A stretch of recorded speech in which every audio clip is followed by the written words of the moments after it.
Alors salut, moi c'est Benjamin Patino de la chaîne Bolché Geek. Sur cette chaîne on traite de pas mal de sujets de société, politique, de sujets culturels, toujours à travers l'angle de la culture populaire. Et aujourd'hui j'aimerais te parler d'un bouquin qui est très important pour moi, qui est un de mes bouquins de chevet d'enfance et qui s'appelle Dinotopia.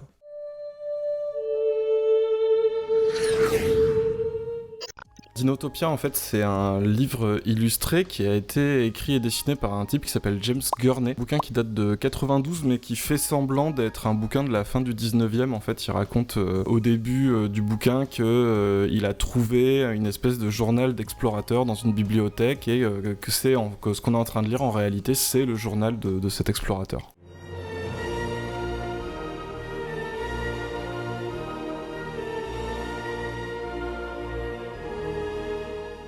L'idée de ce livre, c'est, comme son nom l'indique, en fait, c'est une utopie avec des dinosaures. Ce qui est assez marrant, c'est que au final, c'est fait de manière assez premier degré, alors que ça part d'un postulat qui est un petit peu con, quoi. C'est que ça imagine des gens qui s'échouent sur une île qui est derrière une espèce de barrière de corail ou qui est pas du tout cartographiée, où en fait les dinosaures non seulement ont survécu pendant tout ce temps, mais en fait ils ont évolué, c'est-à-dire qu'ils ont une intelligence qui est similaire à la nôtre maintenant, même si en fait ça reste des dinosaures, quoi. Ils ont pas du tout changé de morphologie, ils s'habillent pas, y a rien de spécial, et du coup ce qui est assez stupide en fait quand on y réfléchit, mais voilà, c'est comme ça que ça se passe sur cette île, et il y a une espèce de société comme ça utopique qui s'est créée entre les humains naufragés de génération en génération et les dinosaures qui vivent toujours là. Et du coup en gros, les thèmes c'est assez simple, c'est vraiment de l'utopie façon Thomas More, où en fait en gros ça se propose de d'écrire une espèce de société idéale, complètement imaginaire évidemment, parce que là il y a un élément qui est quasiment surnaturel, et voilà, juste d'écrire son fonctionnement. Et comme c'est sous la forme d'un journal, en fait on voit les explorateurs qui en fait sont un père et son fils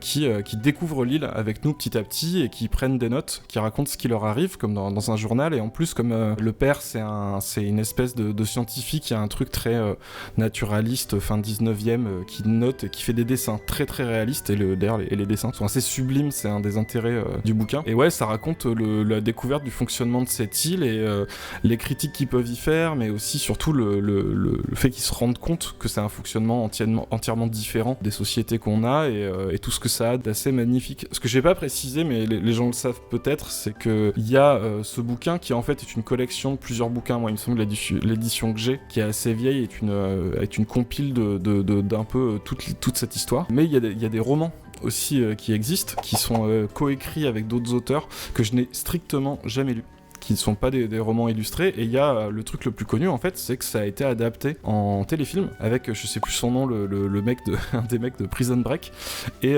qui sont sans doute les versions les plus connues de cette histoire, et que je n'ai jamais voulu voir non plus, qui me font absolument pas envie. Il passe un peu après Jurassic Park et c'est un petit peu compliqué en termes d'effets spéciaux, et il dégage absolument pas la même chose que les illustrations que vous pouvez voir, et qui ont une espèce de magie, une espèce de romantisme comme ça, très naturaliste, qui est vraiment propre à la version illustrée, quoi.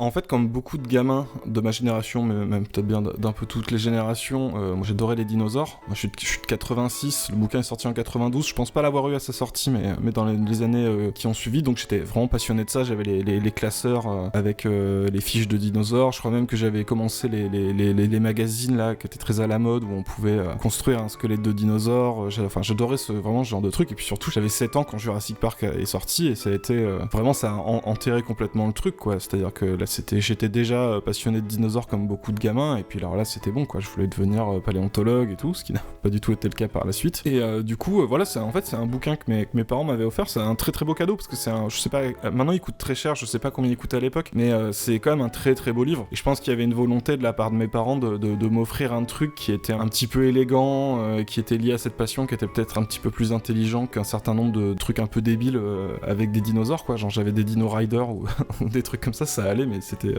voilà, ça faisait un petit peu moins classe et ça a vraiment été un truc de ouf. C'est vraiment, je pense, une de mes œuvres préférées, enfin de mon enfance. J'ai toujours ce bouquin, hein, je l'ai toujours avec moi. Alors j'ai plus la couverture d'époque, mais c'est encore mieux parce qu'il a un côté vraiment, tu peux vraiment le trouver dans une bibliothèque et te dire qu'est-ce que c'est que cet étrange bouquin où il n'y a pas vraiment de couverture. Et en fait, je le refeuillette assez régulièrement et surtout, plus je vieillis, plus il m'accompagne et plus je le vois différemment en fait, parce que je le resitue aussi dans un contexte et je vois beaucoup plus ce qu'il essaie de faire et en quoi il est intéressant. Je le resitue aussi dans une histoire, quoi. Quand t'es gamin, tu connais pas l'utopie, qu'est-ce que c'est, et juste tu kiffes parce que tu vois un monde idéal avec des dinosaures, avec en plus ce côté 19e qui est très romantique, quoi. Ça fait rêver, les costumes sont absolument magnifiques, les décors sont absolument magnifiques, puis il y a des dinosaures et ils font des trucs trop cool, on voit tous les aspects de la société. Tout est organisé vraiment sur la cohabitation entre les humains et les dinosaures. C'est des citoyens tous à part égale. Et du coup, par exemple, quand ils font de la musique, ils ont des instruments qui sont censés pouvoir jouer avec des dinosaures qui font certains sons, notamment les dinosaures qui ont des crêtes. Ils ont des sports qui se font avec les dinosaures. Donc tu vois que ça. Et seulement après, en faisant un petit peu d'histoire de l'art et surtout d'histoire des théories politiques et tout, je leur situe complètement dans un autre contexte, dans une autre histoire de c'est quoi le 19e, c'est quoi les utopies. Et même là-dessus, en fait, il a une patte qui est encore plus intéressante.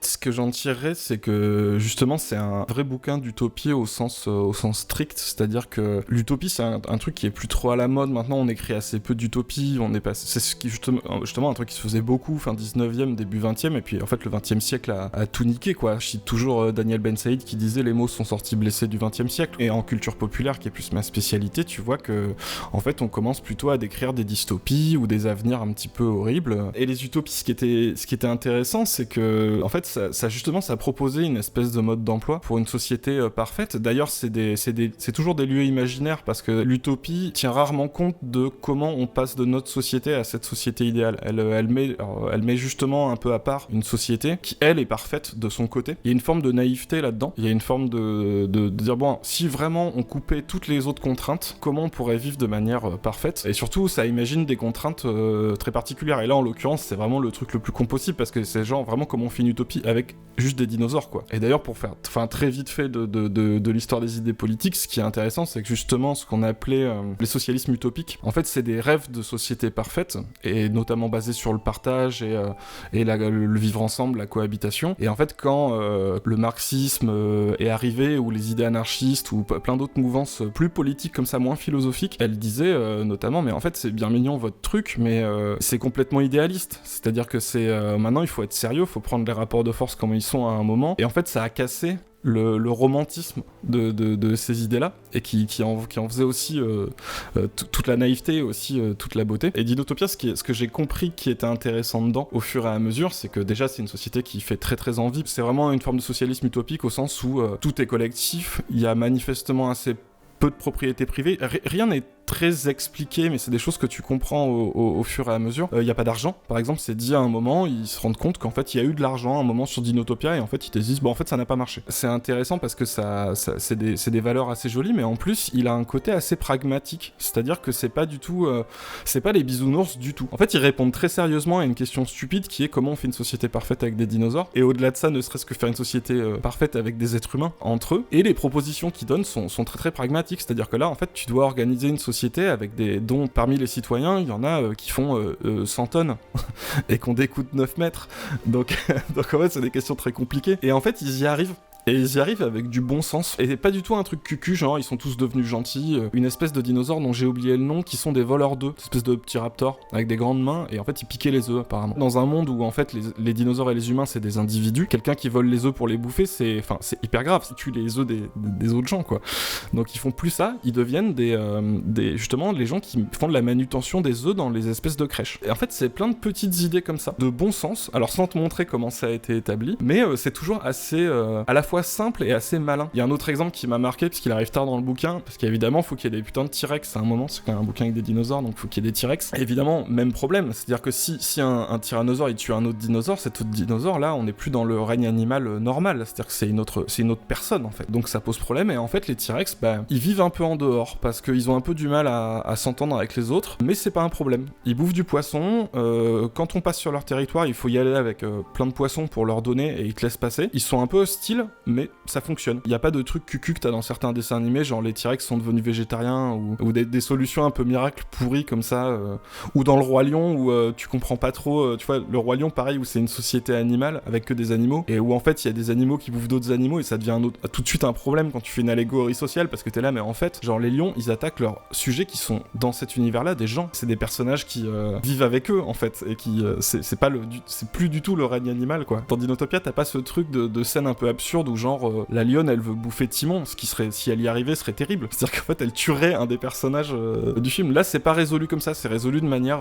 y a pas d'arnaque, quoi. On trouve une solution à ces trucs-là, et c'est très très chouette. Le parti pris de départ a beau paraître assez irréaliste et être un truc complètement idéaliste dont on pourrait strictement rien tirer, mais en réalité, c'est une expérience de pensée qui est intéressante, parce que, en fait, comment tu crées une société égalitaire avec autant de différences de morphologie et de nature entre ses membres. En plus, ce que j'ai pas dit, c'est que c'est des humains qui viennent de toute la Terre, en fait. Ils viennent de plein de cultures. Et en fait, finalement, se poser cette question juste pour l'exercice de pensée, c'est intéressant, parce que les réponses que ça apporte, c'est vraiment un adage du socialisme utopique, et qui est, pour le coup, un des trucs que Marx a repris et a popularisé des socialismes utopiques, qui est de chacun selon ses moyens et à chacun selon ses besoins. On a complètement une illustration de ça, parce que évidemment, un tricératops, ça a besoin de manger nettement plus qu'un humain, et en même temps, ça peut pas faire les mêmes choses, ça peut faire certaines choses mieux qu'un humain. Un humain, il va pouvoir, je sais pas, forger, puisqu'on a de l'habilité avec les mains, et en même temps, pour actionner des machines, des dinosaures, ils vont se retrouver à ces postes-là, puisqu'ils ils ont une puissance qui permet de faire ça, et en même temps, tout le monde va être nourri ce qu'il lui faut, tout le monde va avoir les services qu'il lui faut, même si, en fait, la diversité fait qu'on peut pas juste se contenter de donner la même chose à tout le monde et de faire exactement la même chose à tout le monde. Il y a vraiment une égalité dans la diversité, et que je trouve est très très bien illustrée, et comme expérience de pensée, c'est intéressant, puisqu'en fait ça permet de dire que en fait c'est pas forcément beaucoup plus compliqué si on a juste des humains, où il y a quand même beaucoup moins de différences et de diversité. Ce principe fonctionne y compris dans une situation où justement les différences entre les personnes sont une force, justement, pour créer une société égalitaire, et je trouve que ça montre assez bien ça. On peut en tirer par l'expérience de pensée une espèce de principe qui fonctionne, qui est illustré par cette situation-là, et qui est encore mieux illustré que si tu l'illustrais de manière réaliste avec juste des sociétés humaines, en fait. Et ça, c'est le rôle des utopies fantastiques comme ça, de pouvoir justement appliquer tes principes, tester des principes de manière, comment dire, pas caricaturale, mais dans des situations où ils sont révélés, en fait, complètement. Et ça, c'est un truc que je trouve très intéressant dans ce genre de littérature. C'est vraiment le côté assez stimulant de ce genre d'œuvre-là.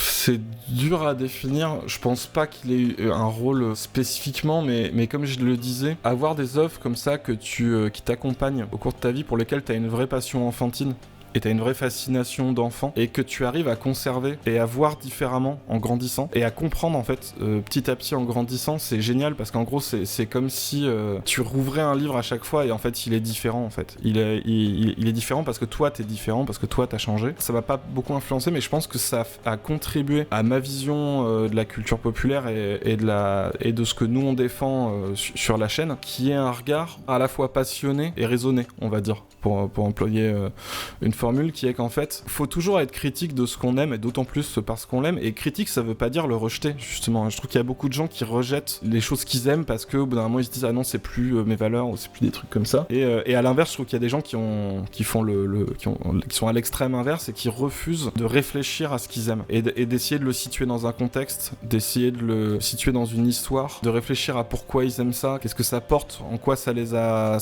formés aussi. C'est deux faces d'une même pièce. C'est le fait de penser que que si tu jettes un œil nouveau sur quelque chose pour lequel t'as une passion sincère, tu le trahissais en fait d'une certaine façon et il te faudrait le rejeter. Et en fait non, enfin je trouve que justement tu peux toujours avoir un regard qui évolue sur les choses et des œuvres comme ça que tu peux constamment redécouvrir avec un nouveau regard, toujours plus exigeant et plus adulte et aussi en fonction du moment où t'en es de ta vie. Je trouve que c'est vraiment ça forge un rapport à la culture qui évite d'être snob, permet d'être sincère et aussi d'avoir et tout en ayant un rapport exigeant à la culture.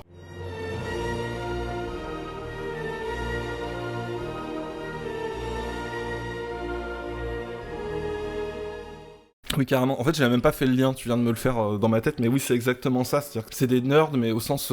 tu vois, c'est même pas geek, c'est... En fait, ça revient à un truc encore plus antérieur au geek, c'est qu'en fait c'est des héros qui c'est ce qu'on expliquait sur Jurassic Park et en l'opposant à Jurassic World, c'est que en fait c'est des scientifiques, c'est des gens qui ont de l'esprit. T'as tout d'ailleurs dans Jurassic Park, c'est vraiment les nerds au sens, tu sais, t'as le matheux, t'as les archéologues, mais t'as aussi le patron un peu Silicon Valley qui est passionné par son truc, qui est un peu démiurge et tout, donc il y a aussi les mauvais côtés du nerd. Mais voilà, c'est des gens comme ça et c'est des gens qui ont plein d'esprit. Mais en fait c'est aussi des gens qui bossent quoi. C'est-à-dire que Denison, c'est son boulot en fait de faire ça. Et il est très sérieux quand il fait ça et il met les mains dans le cambouis, il a une rigueur de travail et tout, et c'est hyper intéressant que ses enjeux ce soit ça, c'est-à-dire comment il va compiler, comprendre cette société et tout. Et Denison en plus du coup dans le bouquin, il a vraiment une vibe scientifique du 19e. En fait il est très généraliste, je sais même plus ce que c'est sa spécialité. Tu sens que c'est une époque aussi où les gens justement prenaient la science un petit peu avec cette optique un peu naturaliste, un peu sérieuse, mais c'était aussi c'était très généraliste, c'est-à-dire que en fait il va autant regarder la faune, la flore, le fonctionnement social, l'aspect anthropologique du truc.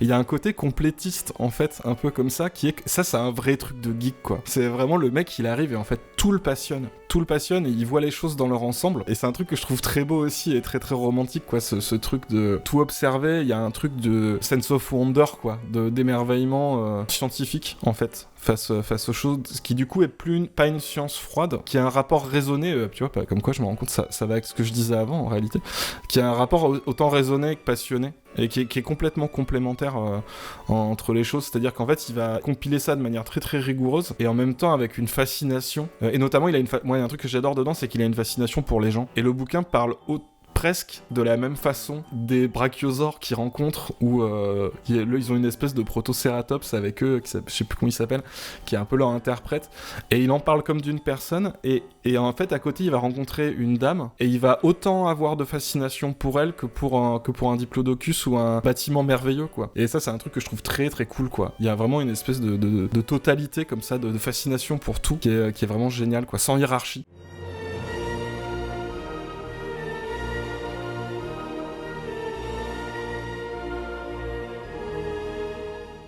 Je pense qu'il y a une réponse toute simple qui est que j'aime bien les univers un petit peu sombres ou désabusés. Et j'ai du mal à accepter des univers qui feraient l'autruche et qui nieraient complètement que le monde est quand même un endroit assez terrible et qu'on n'est pas à un moment de l'humanité extrêmement joyeux quoi. C'est difficile de me faire accepter un univers comme ça, ou trop manichéen, ou forcément le gentil gagne parce qu'il est gentil et tout, ce qui est le cas de la plupart des trucs pop culture. Puis il y a un aspect culturel. En fait ça ne se fait plus, c'est-à-dire que l'exemple qu'on prend souvent, c'est en science-fiction, le genre majeur maintenant, c'est le post-apo, et depuis très longtemps, et c'est venu de petit à petit, et notamment le post-apo de zombies. Et en fait c'est, par exemple, maintenant en science-fiction, c'est très très difficile pour les auteurs d'inventer des univers qui se projettent dans un futur qui est un futur désirable. Et avant c'était la dystopie, c'est-à-dire qu'on se projetait dans un futur qui était pas du tout désirable non plus, et qui était en fait la technologie allait empirer, et ça allait être terrible. Maintenant c'est carrément il y aura même pas de progrès, il y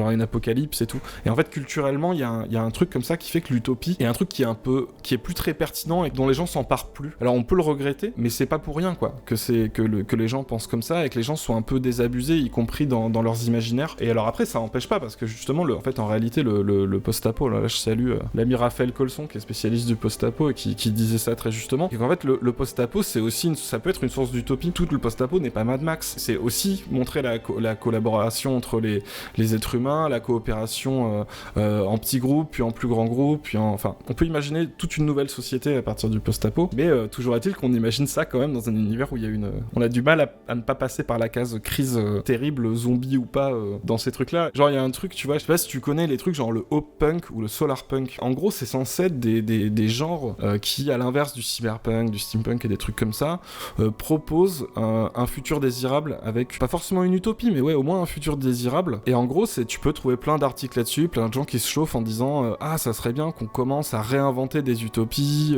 des futurs désirables et tout. Et ce que je trouve terrible culturellement, c'est qu'en réalité c'est un vœu pieux, c'est-à-dire que c'est des genres qui n'existent que parce que les gens disent on aimerait bien avoir ça, mais en réalité c'est pas du tout une tendance, c'est-à-dire que ça n'existe pas vraiment en tant que c'est un truc de niche, en fait c'est pas du tout ce qui se passe culturellement, et c'est juste quelque chose que les gens voudraient pour arrêter de déprimer mais qui ne sort pas. Et ça, tu vois, après ça peut-être ça va changer, et justement va y avoir toute une nouvelle tendance, et on va revenir vers de l'utopie et des choses comme ça, mais ça tu peux pas juste dire on a besoin de ça, et ça se produit culturellement, quoi. Nous, si on devait en parler, moi ça fait longtemps que je veux parler d'Inotopia, peut-être on a peut-être un format où on pourra le faire, mais c'est un format très très particulier. Mais nous, voilà, on essaie de parler de l'état culturel du monde, et on peut pas inventer voilà, des trucs comme ça. Et en plus, comment dire, tu vois, sur cette question-là, par exemple, quand on a fait Les Fils de l'Homme, qui a un film qui est profondément déprimant, moi qui est un de mes films préférés, c'est vraiment mon mood, ce film, quoi.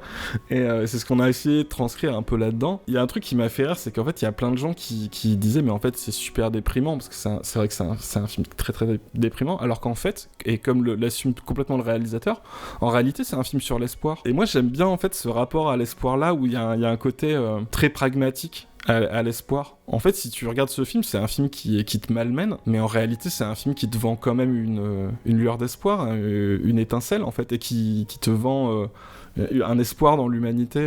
Ils te le vendent de manière assez honnête. Voilà, c'est un mood qui est beaucoup plus pertinent qu'essayer d'inventer des trucs pour se sentir mieux en faisant l'autruche, quoi. On n'a pas 6 ans, quoi. On n'est pas obligé d'être pris par la main. Et tu vois, justement, je dis on n'a pas 6 ans, j'en avais probablement 6 quand je lisais Dinotopia, et je le trouve toujours intéressant. Je trouve que c'est un des rares exemples de trucs utopiques ou récents. Enfin, récent en 92 quand même, hein, qui revient à cette forme d'utopie un peu 19e, avec un truc qui te prend pas pour un con, quoi. Alors non pas qu'à l'époque il prenait les gens pour des cons, hein, mais c'est que maintenant c'est devenu plus difficile, et je trouve qu'il y arrive vraiment très très bien, quoi.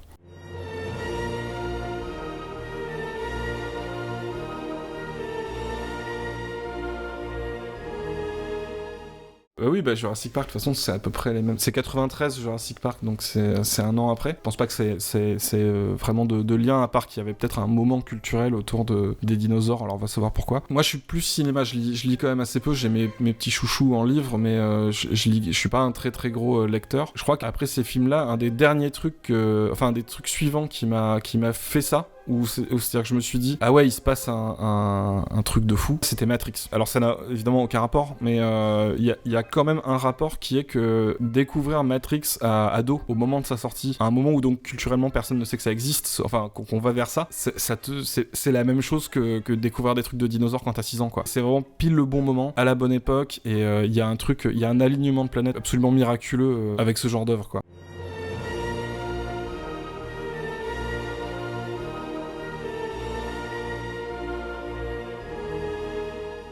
Bah en fait, tu vois, je me pose pas trop la question, surtout depuis qu'on fait la chaîne où du coup c'est pas comme ça qu'on pense, parce que c'est pas une chaîne de critique. Je pense pas vraiment en termes de reproches, à part quand justement il y a des trucs que je trouve malhonnêtes, ou et là je trouve pas, en fait. Je trouve vraiment pas qu'il y ait... En fait, j'ai l'impression mais c'est aussi parce que je peux pas déconstruire tout mon rapport au bouquin. Je l'ai connu au parfait moment et de la parfaite des façons, à l'âge parfait. Moi j'ai l'impression qu'il fait ce qu'il essaie de faire parfaitement. Est-ce que ça veut dire que c'est genre un chef-d'œuvre absolu de la littérature illustrée? J'en sais rien. Je vois pas ce qu'il pourrait faire tellement mieux dans ce qu'il essaie de faire. Tout est très très beau, et tout est... Et en plus, tu vois, même je me rends compte d'un truc, c'est que, tu sais, je pourrais dire, bah ouais, peut-être qu'il pourrait développer des trucs, et en fait, bah, si je voulais développer, j'avais qu'à lire je crois qu'il y a une quinzaine de bouquins pas illustrés qui se passent dans cet univers-là, j'ai pas regardé les téléfilms non plus, et tu vois, si il avait pas une forme de perfection, un peu de petit diamant comme ça, un peu parfait, bah j'aurais probablement pas le même rapport à ces suites et à ses adaptations, quoi. Si, il faudrait qu'il le réédite. Parce que je crois qu'il est très cher, il a jamais été réédité.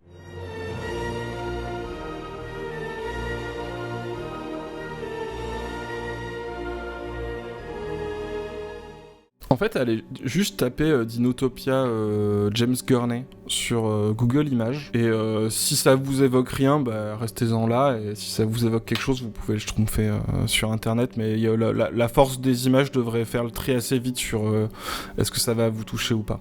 Merci de m'avoir écouté parler de mon livre de chevet d'enfance. C'est toujours un plaisir de pouvoir faire ça. Il y a assez peu d'occasions que je puisse forcer avec ce truc qui n'intéresse que moi. Donc voilà, j'espère avoir partagé un petit peu de ce que j'y trouve.